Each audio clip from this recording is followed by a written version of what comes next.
So this is me walking through the entire sequence. There's not much to it. I'll clear this terminal screen. This is everything I work in right here. This is the whole shebang right here. So let me find my USB hub. I've got a module that connects to Linux, and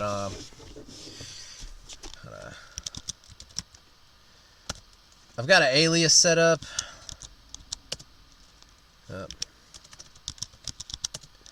So my alias is can-link. So and it can-link, it means basically I can type in can-link and it'll equal whatever is in the quotation marks.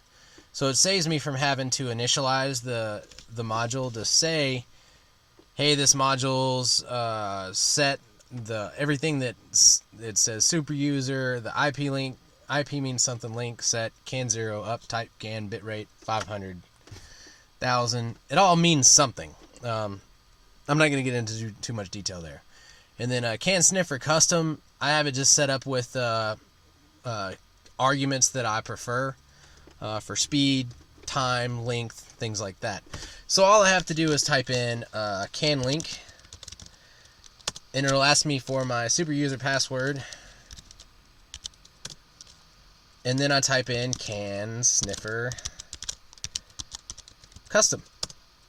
And that brings me up to this screen right here. Now, I don't have the car on right now, but watch what happens when I do so. I'm in accessory position, and now I'm on. So this is all the data going on the bus as a whole that's not timed out. This is everything that is being sent in an organized fashion by bus ID. I can do things like clear the screen and delete bus IDs off of this chart by using the minus value and the plus value to clear the numbers. So if I wanted to remove 101, I would type in minus 101 and press enter. And now 101 is deleted. Now if I wanted to add it back, I type plus 101 and it's back.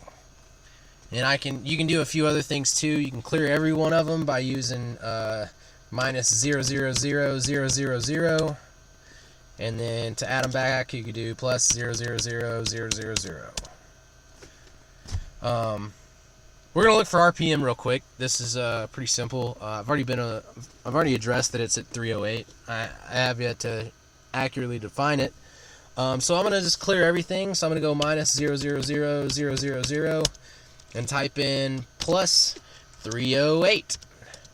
So now we have 308 on the bus, and that is the packet that is being sent right. Well, it says it's being sent, but it's just there.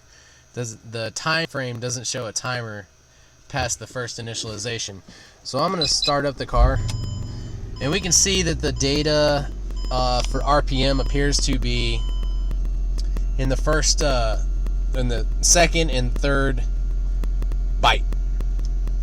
So second and third bytes has our data that we're looking for. It goes all the way to the end, which means it does not need to be masked on the back end. It only may need to be masked on the front end. And I increase RPM, I find it, and that's really how it goes. So you have to do this one by one. So I'll go back to all of them plus 000,000, and let's say I want to find the steering wheel. So I'm looking for the steering wheel. I'm turning the steering wheel left and right, and we can see if we can figure it out.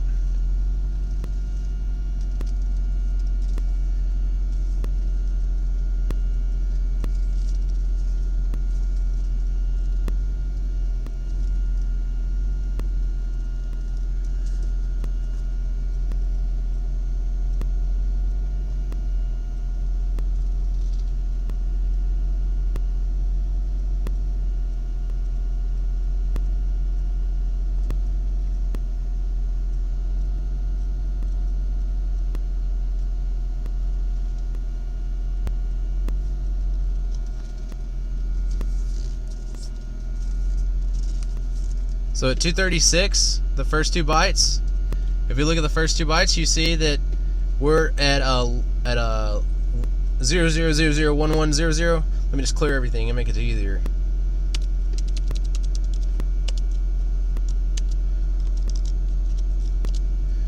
So I'm all the way locked left, and we can see the data's kind of moving, nothing crazy. Alright, so there's locked left, first 2 bytes, and then we're going to go all the way around, coming all the way back, and this is about center, right, you know, somewhere in this area, right there center.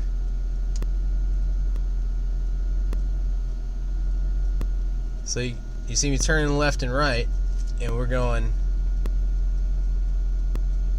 back and forth.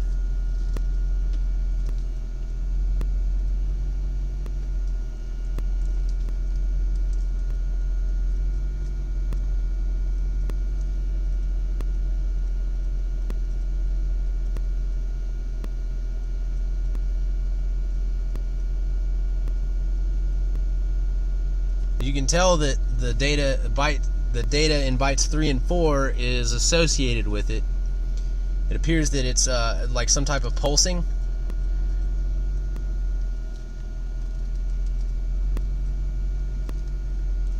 Just interesting information, right? Nothing crazy.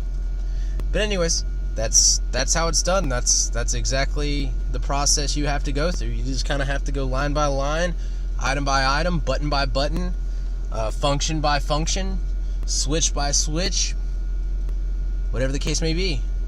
You'll eventually find the data, and it'll stand out to you, because you can use a process of elimination with all those 40 and start saying, start pressing a button, looking for something changing. If nothing changes when you press the button, you can delete that row.